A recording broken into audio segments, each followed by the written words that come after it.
Welcome to the Real News Network. I'm Sharmini Pires coming to you from Baltimore.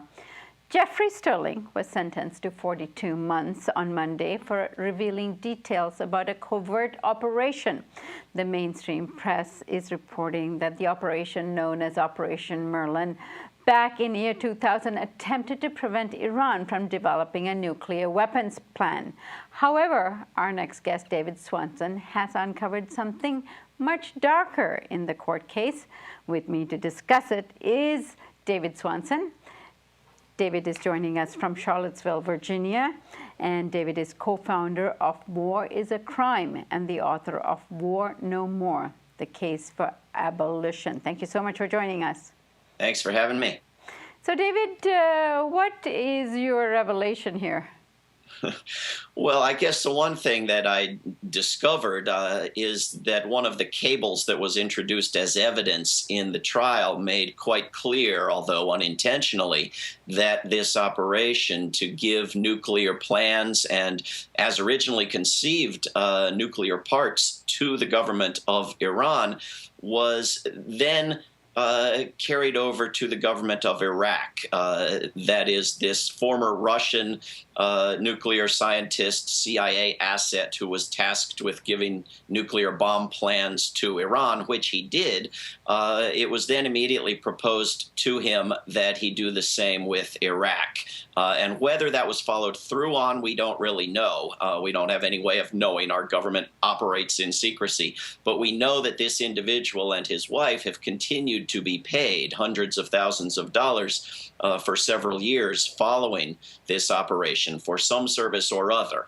And we know that Iraq became a huge focus of the CIA and that very dubious nuclear weapons plans and parts were produced, supposedly dug up in a nuclear scientist's backyard in Iraq in 2003 and presented very briefly to the public, and the CIA took the photos down off its website, but you can still see them, that look have much in common with what was given to Iran.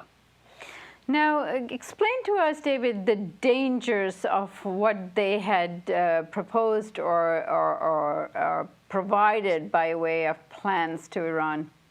Well, you know, the official story and the story that was presented to the all-white jury that convicted Jeffrey Sterling is that this was an approach to Iran to slow down its nuclear weapons program. That is, you take nuclear weapons plans and introduce mistakes into them, provide them to Iran without telling them there are mistakes, and this will somehow slow them down. Now, the best information the CIA had at this point, this is in the year 2000, was that Iran didn't have a nuclear weapons program and that Iraq didn't have a nuclear weapons program. So you're introducing nuclear plans into a possibly non-existent program.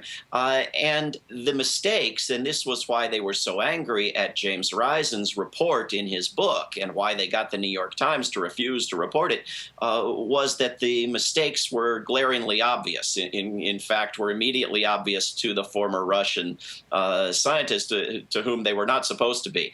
And they admitted quite openly in Jeffrey Sterling's trial that they were taking a risk of proliferating nuclear weapons rather than discouraging their proliferation.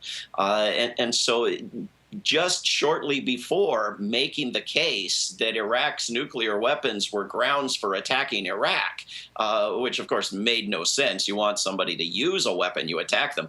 And of course Iraq didn't have nuclear weapons. They were at least discussing and pursuing strategies for carrying over from Iran to Iraq this same operation of giving nuclear weapons plans to a country that, as far as they knew, didn't have any, with mistakes introduced that, as far as they knew, were obvious, and that their own team of scientists had saw their way around and successfully created the parts based on the plans. This was madness, unless the actual underlying motivation really was to plant evidence that would then be pointed to as grounds for war.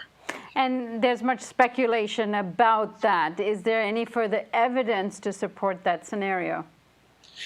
Well, we aren't able to get anything out of our government. Jeffrey Sterling went to the relevant committee of Congress that has oversight and has the authority to review these things and reported to them what was going on with Iran, and they did absolutely nothing. And he went to a Congress member who told him to flee the country.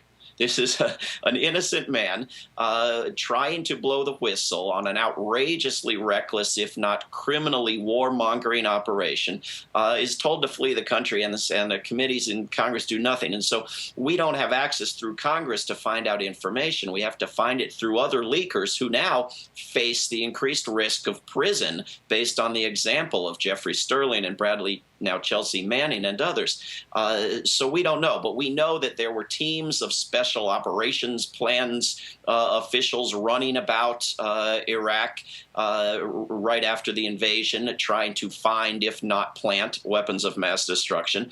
We know that just shortly after Condoleezza Rice got the New York Times to not publish this story about Operation Merlin, the CIA went public with this claim that a scientist had dug up nuclear plans and weapons in his backyard in Iraq, plans that were supposedly from Germany and reproduced by Iraqis, but were mysteriously in English, just like the Russians' plans were in English. And so we know, of course, the fabrication of evidence around buying uranium and the fabrication of evidence around aluminum tubes. We know that there was a huge operation around planting evidence on Iraq. Whether this was followed through on, whether it became part of that, we don't know, but that appears to have been the intention. And David, you also found a very interesting link between the appeals court decision this week on the metadata collection being illegal and this case. Tell us a little bit about that. Well, my colleague Norman Solomon has written about that quite well, and I should credit Marcy Wheeler with having written extremely well about everything I've been talking about here. But what Norman pointed out was that Jeffrey Sterling was convicted on the basis of metadata, which is something we're told we shouldn't worry about the government having. That is to say, the government knew Jeffrey Sterling had spoken with James Risen. They knew what phone numbers were involved, what time of day, how many minutes, what days they spoke. They had nothing, no knowledge whatsoever of the content of those phone calls. No solid evidence that Jeffrey Sterling had told James Risen anything secret, anything on which they were convicting him. And yet, on the basis solely of that metadata and a lot of smoke and mirrors and talk about the grandeur of the CIA, they got a jury to convict Jeffrey Sterling. So the idea that you shouldn't worry about the government having all this metadata on you is ridiculous when they're putting people in prison on that basis. David Swanson, I thank you so much for joining us today. Anytime. Thank you. And thank you for joining us on the Real News Network.